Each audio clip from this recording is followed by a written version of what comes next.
Welcome students. This is an initiative undertaken by the Directorate of Higher Education, Government of Goa to develop e-content learning in the subject of economics. In today's module, we will be learning about meaning of economic efficiency and social efficiency. I am Assistant Professor Ivy Simois from Rosary College of Commerce and Arts, Navelim. The outline for today's module is meaning of economic efficiency, the different types of economic efficiency and what is social efficiency. Through this module, you will be able to learn the meaning of social and economic efficiency, differentiate between economic efficiency and social efficiency and distinguish between the various types of economic efficiencies. Economic efficiency is defined as a state where every resource is allocated optimally so that each person is served in the best possible way. Now, here the most economic output is achieved and wastes are being minimized.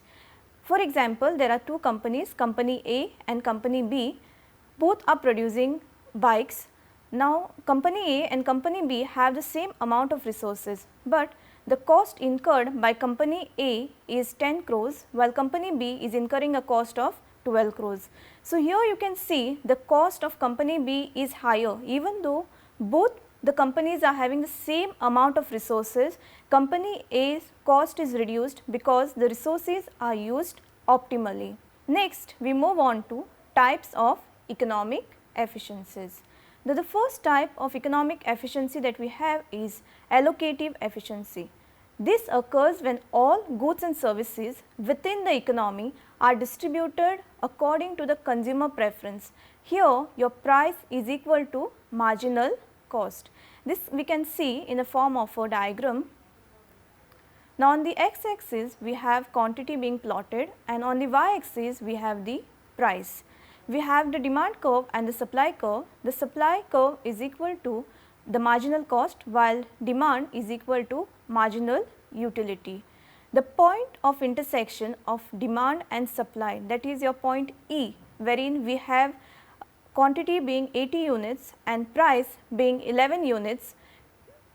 This is the point of equilibrium where there is allocative efficiency. Any point beyond this, like when quantity is 110 and price is 17, here the marginal cost is greater than the marginal utility. The second type of efficiency that we have is productive efficiency.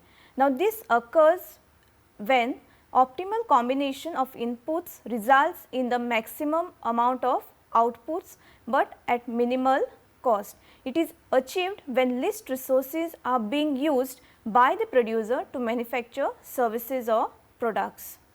This can be seen in the diagram. Now, we have good X and good Y being produced in the economy and we have the production possibility curve. Any point on the production possibility curves gives us productive efficiency.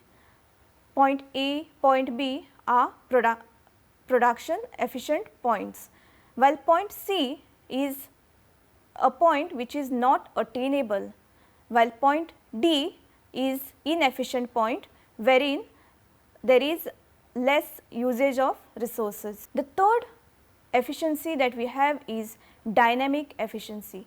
Now, dynamic efficiency occurs over a period of time as innovations or new technologies reduce production costs. Now, here an economy of firm tries to bring down the average cost, that is the per unit cost over a period of time. This can be explained to the diagram. Now, here we have the quantity on the x axis and costs given on the y axis. We have the long run average cost and in the year 2010 and long run average cost in the year 2017. Now, what does this diagram tell us? Now, suppose there is a firm. Now, the firm is producing, the firm has started up in the year 2010. During that time, the average cost, that is the per unit cost, is higher.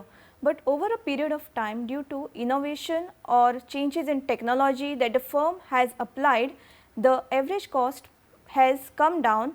That is, instead of producing the same amount of quantity at Q1, the average cost has dropped from AC1 to AC2. Now, X efficiency. X efficiency occurs when a firm lacks incentives to control cost. This causes average cost to be higher, much higher. Lack of incentives will make the firm technically inefficient. Now, what are this lack of incentives? Now, suppose it is a monopoly firm when there is only one producer. Now, when there is only one producer, he will not have any incentive to lower down the cost, since he is the only single seller or producer in the economy. So, there is no incentive out there. Or another example can be of a state owned firm. In a state owned firm, the employees in the company will have no incentive or motivation to work efficiently and give out their best. But if it is a private firm, in a private company, what will happen is the workers will be more efficient. Now, X efficiency can be explained with the help of a diagram. Now, here you can see quantity being plotted on the X axis and costs on the Y axis. Now, we have the average cost curves. Now, here we can see the potential average costs are below the actual average cost. That is, the difference between the actual average cost and the potential average cost will give you the X efficiency. The last efficiency that we have is technical efficiency. It is the effectiveness at which a given set of inputs is used to produce an output. Now, in a firm there might be various factors of production such as labor, capital, technology. Now, how these inputs are used in order to get the output is giving us the technical efficiency. In this diagram, we have good X being plotted on the X axis, good Y on the Y axis. Now, all the points on the production possibility frontier, that is point A, point B, point C, are technically efficient, while point C, that is inside the production possibility curve, is technically inefficient.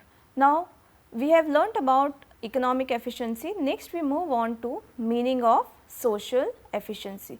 Now, social efficiency occurs when goods and services are optimally distributed within an economy, also taking externalities into account. Now, here marginal social cost is equal to marginal social benefit. Only then we can say we have attained social efficiency.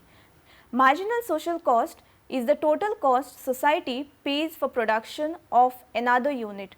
Now, the total cost of producing an additional unit will give the marginal social cost. The direct cost is undertaken by the producer, but besides the producer there might be other stakeholders who are undertaking this cost. Suppose there is a company being set up along the river side, they might be emitting their waste into the river side, and the people downstream might be getting affected due to this, and they have to pay this cost. So, these will be the social costs for the people.